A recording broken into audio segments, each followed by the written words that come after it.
नया नाम।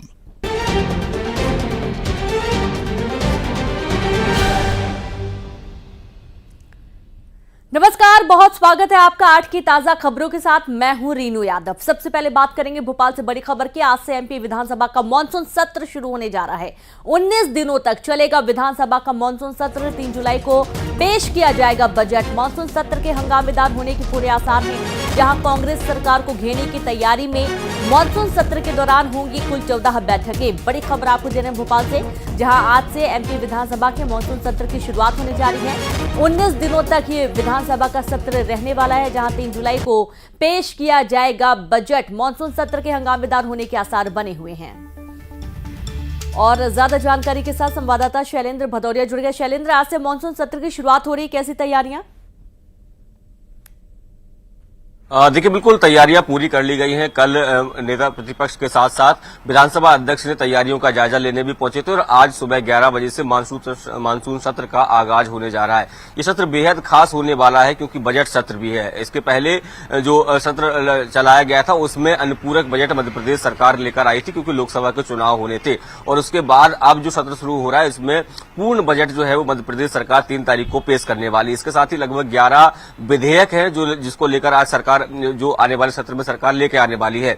अगर बात विपक्ष की तैयारियों की अगर मैं करूं तो लगभग 4200 प्रश्न लगाए गए हैं। कई स्थगन और ध्यानाकर्षण भी लगाए गए हैं। देखिए, जिस तरीके से तमाम जो मुद्दे हैं, चाहे वह नर्सिंग घोटाले का मुद्दा हो, युवाओं को रोजगार का मुद्दा हो, लाडली बहनों को की राशि बढ़ाए जाने की बात हो, या किसानों को उनके जो धान और गेहूं के रकम देने की बात हो, एमएसपी देने की बात हो, ये तमाम जो मुद्दे हैं जिनको लेकर विपक्ष ने घेरने की तैयारी बनाई है। लेकिन सरकार पूरी तरीके से तैयार नजर आ रही है। उसके पहले आज कैबिनेट की बैठक भी की जाएगी और उस बैठक में भी चर्चा की जाएगी कि आखिर सदन में किस तरीके से सरकार को काम करना है। खासकर जिन मुद्दों को लेकर विपक्ष घेरने की तैयारी कर रहा है उनका जवाब मंत्रियों को किस तरीके से देना है, इसकी तैयारी भी पूरी कर ली गई है। मैं आपको बता दूं, इसके पहले भी डॉक्टर मोहन यादव ने एक बैठक भी मंत्रालय में बुलाई थी। उसमें सभी अधिकारियों को ये निर्देश भी दिए थे कि जितने भी अधिकारी हैं वो इस बात को सुनिश्चित कर ले कि जो भी सवाल लगाए गए हैं उनके जवाब जो है वो समय सीमा में पहुंच जाए, ताकि विपक्ष को ये मौका ना मिले कि सरकार जो है जवाब देने से बच रही है। तो तमाम जो तैयारियां हैं वो सत्ता पक्ष की तरफ से हो या विपक्ष की तरफ से हो, दोनों तरफ से कर ली गई हैं। और आज की अगर मैं कार्रवाई की बात करूं तो आज जिस तरीके से पिछले दिनों जो पूर्व विधायक हैं या पूर्व सांसद हैं उनका निधन हुआ है, तो उनके जो आत्मा की शांति के लिए पहले 2 मिनट का मौन रखा जाएगा और उसके बाद सदन की कार्रवाई शुरू की जाएगी। आज एक विधेयक जो है वो सरकार महाविद्यालयों में संशोधन को लेकर आने वाली है। इसके साथ ही जो प्रश्न पिछले विधानसभा सत्र में अनुत्तरित रह गए थे उन पर आज चर्चा की जानी है। तो महत्वपूर्ण सत्र है और आज से इसका आगाज होने वाला है और 3 तारीख को इस सत्र में बजट पेश किया जाएगा। जी बिल्कुल, बहुत शुक्रिया आपका शैलेंद्र तमाम जानकारी साझा करने के लिए। तो इस तरीके से 3 जुलाई को बजट पेश किया जाएगा। आज से मध्य प्रदेश में वाहनों की जांच का तरीका बदल जाएगा। जी हाँ, मध्य प्रदेश में गुजरात के पैटर्न पर वाहनों की जांच होगी। अवैध वसूली रोकने के लिए मध्य प्रदेश में नई व्यवस्था को लागू किया जा रहा है, जहां नई व्यवस्था के तहत चेक पोस्ट का नाम सेफ्टी और इन्फोर्समेंट पॉइंट होगा और इस तरह के 45 सेफ्टी इन्फोर्समेंट पॉइंट बनाए जाएंगे और इसके साथ ही 49 शेड सेफ्टी और मोबाइल इन्फोर्समेंट यूनिट भी बनाई जाएगी। सीएम डॉक्टर मोहन यादव ने नई व्यवस्था को लागू लेकर सोशल मीडिया पर जानकारी दी।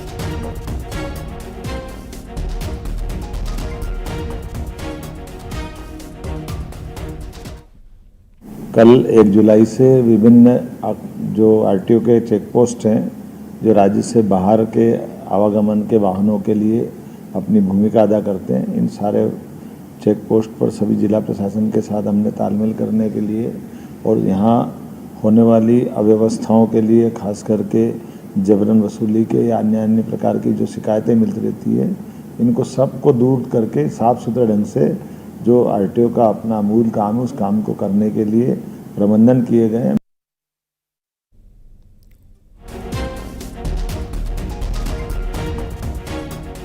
और चलिए एक बार फिर से सीधे रुख करेंगे, संवाददाता शैलेंद्र जुड़ गए हैं। शैलेंद्र, अब नए तरीके से वाहनों की जांच होगी, तरीका बदल जाएगा, पूरी जानकारी दीजिए, क्या पैटर्न होगा, क्योंकि गुजरात की तर्ज पर मध्य प्रदेश में भी वाहनों की जांच की बात कही जा रही है।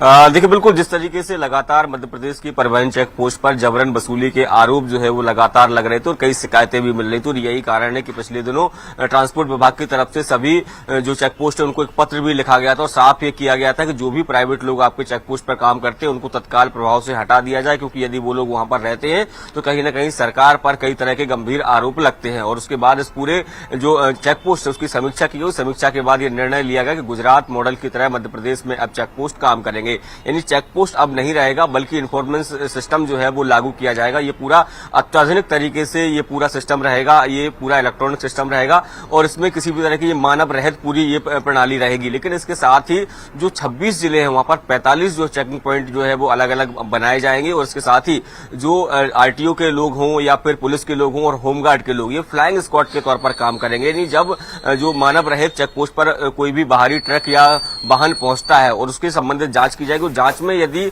वो जो तय मानक है उसको पूरा नहीं करता है तो जो फ्लाइंग स्क्वाड है वो उन पर कार्रवाई करेगी। देखिए अभी ये देखने में आता था कि जो तय मानक वाले ट्रक हैं या जो तय मानक वाले नहीं है सभी को रोका जाता था और सभी की जो चेकिंग की जाती थी उस दौरान ये भी कई तरह की शिकायतें मिलती थी कि जो प्राइवेट लोग वहां पर काम करते थे वो अवैध वसूली इन ट्रकों से कर रहे थे। तो ऐसे में अब गुजरात सिस्टम पर फिलहाल मध्य प्रदेश में आज से काम होना शुरू हो जाएगा। लेकिन अभी एक वाजिब समस्या ये सामने आ रही है कि मध्य प्रदेश के चेक पोस्ट पर अभी अत्याधुनिक मशीनें नहीं है जिनके माध्यम से इनकी चेक किया जाए। तो तब तक के निर्देश दिए गए हैं कि जो पुरानी परंपरा है उस पर काम होता रहेगा और जल्द ही मध्य प्रदेश सरकार जो है जो चेक पॉइंट तय किए गए हैं 26 जिलों के 45 चेक पॉइंट उन पर अत्याधुनिक मशीनें लगाएगी और उसके बाद जो इन्फोर्समेंट सिस्टम है उसके तहत मध्य प्रदेश में भी काम होना शुरू हो जाएगा। जी बिल्कुल, बहुत शुक्रिया आपका शैलेंद्र तमाम जानकारी के लिए। तो इस तरीके से चेक पोस्ट इन्फोर्समेंट की तर्ज पर पूरी तैयारी होगी। संसद में आज एक बार फिर नीट का मुद्दा उठ सकता है। विपक्ष की तरफ से हंगामे के पूरे आसार हैं और इस मसले पर कांग्रेस और उसकी सहयोगी पार्टियां संसद के अंदर और बाहर प्रदर्शन कर सकते हैं। पिछले हफ्ते भी नीट के मुद्दे पर संसद में काफी बवाल हुआ था। विपक्ष का आरोप है कि नीट में गड़बड़ी के तार बीजेपी शासित राज्यों से जुड़े हैं, जिसकी उसकी मांग है कि इस पर संसद में चर्चा हो और शिक्षा मंत्री इस्तीफा दें।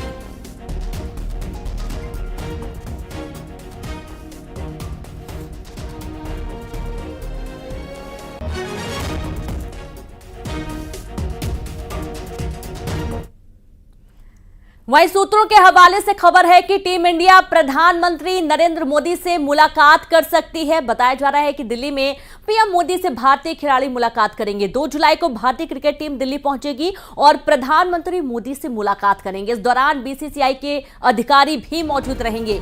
तो वहीं बीसीसीआई सचिव जय शाह ने T20 विश्व कप विजेता टीम के लिए प्राइज मनी का ऐलान कर दिया है। जी हां, जय शाह ने ट्वीट कर टीम इंडिया के लिए T20 विश्व कप 2024 जीतने पर 125 करोड़ रुपए की पुरस्कार राशि का ऐलान किया है।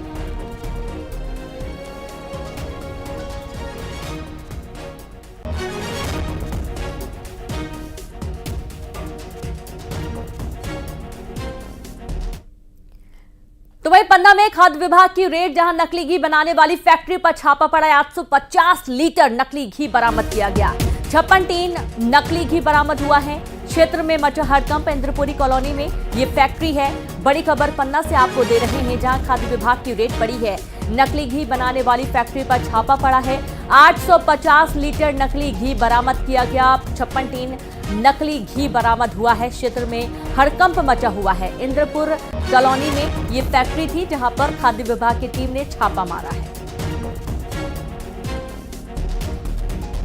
और सीधे रुक करेंगे, संवाददाता संजय तिवारी जुड़ गए। संजय, 56 टीन नकली घी बरामद किया गया, किस तरीके से इस बात की भनक लगी, क्या कोई शिकायत मिली थी? जी निश्चित रूप से रीनू बता दूं, ये इंद्रपुरी कॉलोनी जो इलाका है वहां पर उत्तर प्रदेश से कुछ लोग वहां पर निवास कर रहे हैं। अपने दर्शकों को दिखाया 56 टीन देसी घी जो कि केमिकल से बनाया जा रहा था और जैसे ही इसकी सूचना पुलिस अधीक्षक साईं कृष्ण को दी गई, उन्होंने तत्काल टीआई पन्ना को दल बल के साथ रवाना किया और छापामार कार्रवाई करवाई। जैसे ही वहां पर पुलिस पहुंची तो वहां पर जो कर्मचारी थे वो भाग खड़े हुए, लेकिन 56 टीन देसी घी जो नकली घी है वो बरामद किया गया। और आप साफ तौर पर देख सकते हैं कि किस तरह से इतना बड़ा कारोबार, जो एक गुप्ता फैमिली है, बांदा उत्तर प्रदेश की निवासी है, और पन्ना में उत्तर प्रदेश के लोग नकली कारोबार करने में आगे बढ़ रहे हैं। जी, कहाँ कहाँ पर इस घी की सप्लाई होती थी? क्या कोई तरीका था या ये होलसेल तरीके से भी लोगों को सप्लाई करते थे? कहा जा रहा है कि सतना और आसपास के इलाकों में भी इस घी की सप्लाई हो रही थी। संजय जी, निश्चित रूप से रीनू, सतना एक बहुत बड़ी मंडी है घी की, तो ये लोग घी का निर्माण करके और धीरे से इसको ले जा करके सतना में खपाया करते थे। अभी पुलिस जांच में जुटी है कौन कौन से बड़े व्यापारी हैं जो इनसे घी ले रहे थे, और सतना पुलिस को भी पन्ना एसपी ने कहा है कि आप भी इसकी ओर आगे बढ़िए। निश्चित रूप से बड़ी मछलियां भी पकड़ में आएंगी। जी बिल्कुल, बहुत शुक्रिया आपका संजय तमाम जानकारी के लिए। तो जाहिर सी बात है कि दूर दूर से इसके तार जुड़े हुए हैं और सतना में एक बड़ी मंडी घी की लगती है जहां पर इसकी सप्लाई हो रही थी, और अब इस पूरे मामले की जांच तेज हो गई है जहां पर बड़े बड़े व्यापारी भी इस नकली घी की सप्लाई करते हुए पाए जा सकते हैं।